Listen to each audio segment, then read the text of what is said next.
Nii, tervist! Meil on täna niisugune järjekordne Travis Clubi väljasõit ja meil on õnneks, kuna meil on tellitud täna ainult kabriod, õnneks on meil ilus juunikuu ilm. Me oleme nädal aega minna jaanipäevani, nii et suvi on alles algamas ja me räägime natuke igast autost eraldi, mis meil siin välja toodud on, miks just need on erilised ja miks nendega on hea sõita. Nii, ma siis igast autost natuke lähemalt räägin. Seekord ma väga detailidesse ei lähe, pigem niisugune üldine info. Meil on ühesõnaga nagu mainitud 3 autot ja esimene on meil kõige vanem ja selleks autoks on Mercedes 560 SL. Seda põlvkonna toodeti väga kaua, hakati tootma 1971 ja toodeti 18 aastat kuni 1989. Ja see konkreetne mudel, 560 SL, see tuli alles turule 85. aastal. Ja neid toodeti kokku 4 aastat ja seda müüdi tegelikult vaid Ameerikas, Austraalias ja Jaapanis.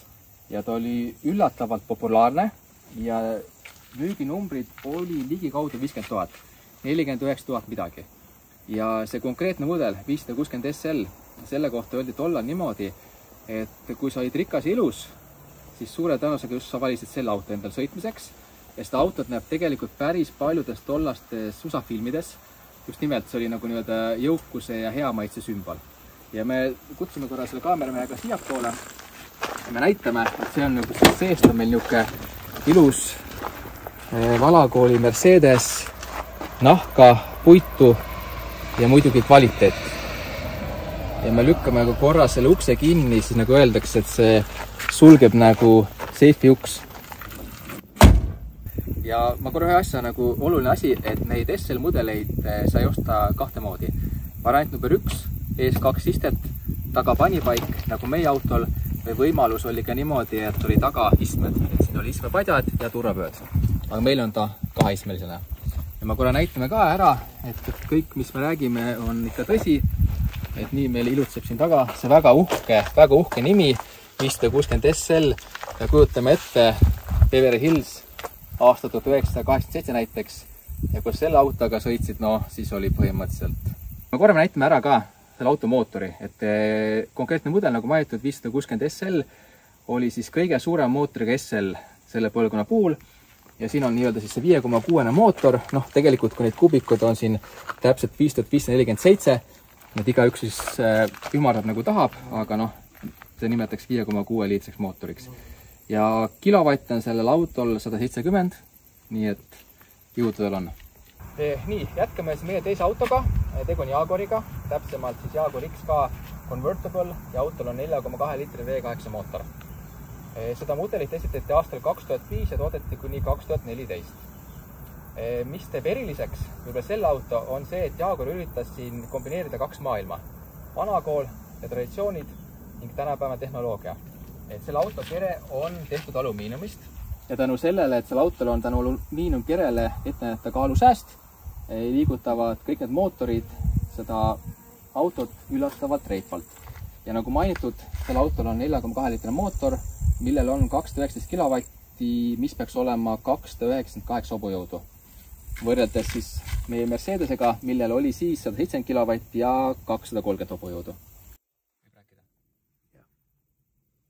Ja tulles nüüd tagasi selle vanakooli juurde, siis on siin nagu väga hea näide antud auto interior, et kus on siis Jaguar kasutanud traditsioonilisi materjale, nahka, puitu ja kõike väga maitsekalt. Loomulikult oli ka muid versioone teistsuguste materjalidega, aga võiks öelda, et antud kombinatsioon, hele nahk, sisu, heledamat tooni puit on see kõige magusam variant, mida selle auto puhul osta sai. Ja sellel autol on meil täitsa olemas ka tagumised istmed. Need on küll tillukesed olemas ja ma korra näitan ka, et kuidas see välja näeb, kui oleks vaja siia taha pugeda. Et kas seda annab teha inimlikult või mitte. Kõigepealt tuleb iste ette liigutada. Siis tuleb leida üks julge inimene, kes sinna taha läheb. Antud hetkel ainult üks kandidaat, mina. Ja isted ette tagasi. Ütleme niimoodi, et kannatab sõita.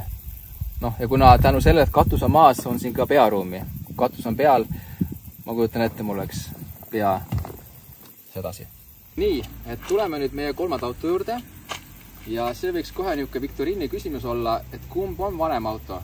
Kas antud BMW M6 või nähtud Jaguar XK?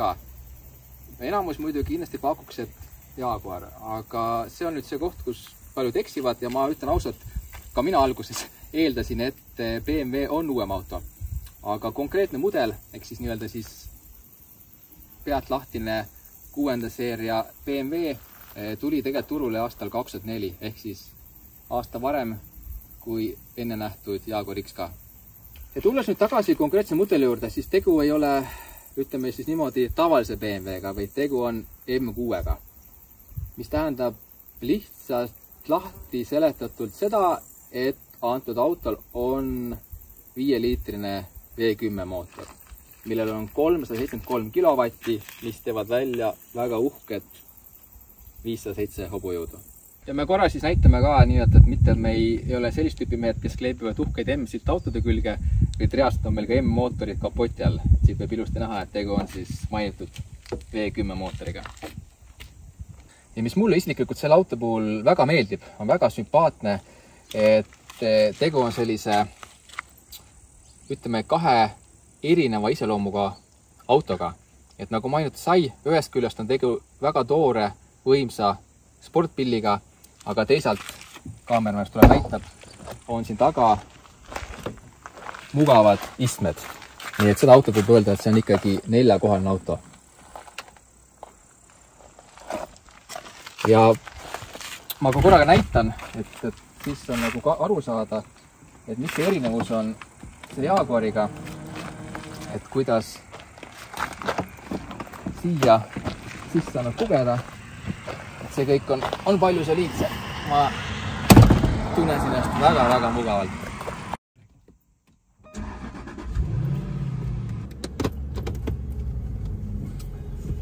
Kuidas üks õige Jaguar XK sõidab? Ma ei tea, palju teie kuulete, aga mina kuulen väga mõnusat mootori häält. Võime natuke gaasiga rohkem anda.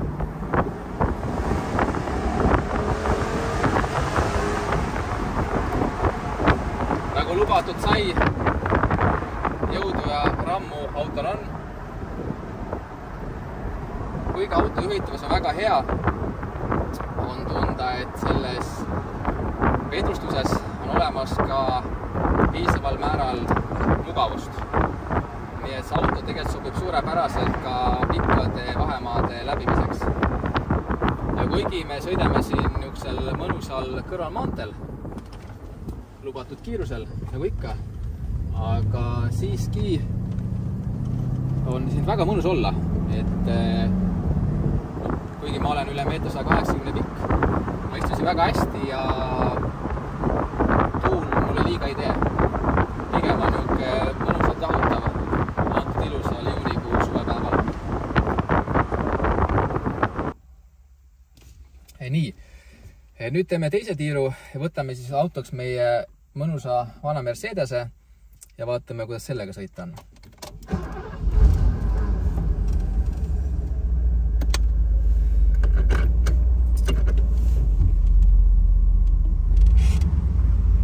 Nagu on kuulda, see suur mootor, see teeb ikka väga-väga mõnusat mehist mürinat.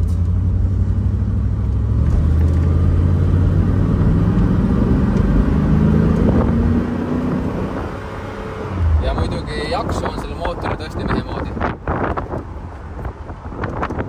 Ja kuidas see niisugune vana SL sõidab? No ütleks niimoodi, et kõik on natuke läbi vanakooli filtri, aga see on pigem kompliment, sest tegelikult loomulikult rool on kergem, auto õhtsub rohkem, aga samas nagu näha siin niisugune mõnus kurviline künklik tee ja ei ole üldse probleemi selle autoga sõita tempokalt. Kui rääkida nii-öelda kabriomõnudest, siis ütleme niimoodi, et kõike siis loodust, tuult, päikest on selles autos palju rohkem tunda. Aga samas ei ole see halb, et see on nii-öelda maitse asi. Kellele meeldib, on nauding suurem, kellele ei meeldi, saab meie valikust võtta mõne muu uuem auto. Kas või näha olnud Jaguar XK või BMW M6. Aga mulle isiklikult meeldib, et kuna ilm on mõnus, siis on see kõik väga hea ja nauditav.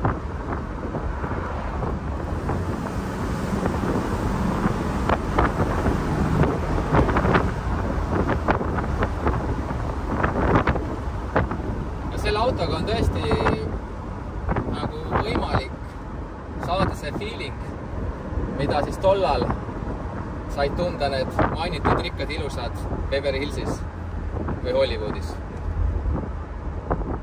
Väga mõnus auto. Aga lähme vaatame siis, mis auto on meie M6. Kuidas temaga sõita on.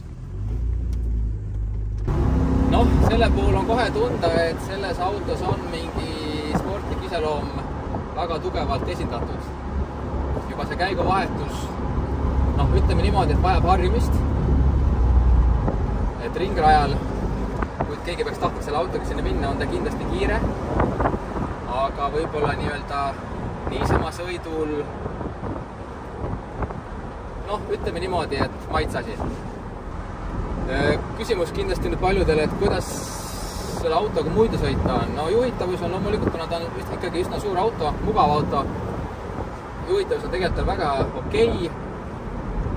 Mugavus on ka okei. Et ütleme, et minu maitse järgi on võib-olla Jaguar rohkem see auto, millega mina oma kilomeetreid maanteel mõõdaksin. Aga M6 on kindlasti sportlikum. Ning kindlasti võib-olla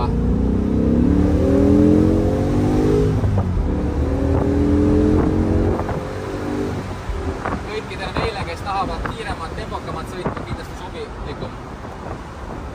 Ja kui nüüd on küsimus kabriomõnudest, siis tegelikult see auto on isegi võib-olla selles mõttes kõige parem, et siin on tõesti nagu väga lahe olla, et ma isegi ei tunne, et kuskilt mingi tuul ebameeldivalt puhuks. Nii et jälle maitse asi. Kes tahab rohkem loodust tunda, siis tuleb valida midagi muud, aga kes tahab lihtsalt nautida seda värsket õhku, siis tegelikult on siin täitsa okei olla. Ma isegi, ma ei tea, kas on minu juuksed liiguvad või ei liigu, aga mul on tunne, et nad isegi ei liigu. Et ainuke asi, et ma kuskilt natukene tunnen, et värske õhk käib läbi. Väga hea, väga super. Nii, tere taas. Nüüd on juba peaaegu õhtu käes. Et tänane Traverskapi väljasõit läks väga hästi.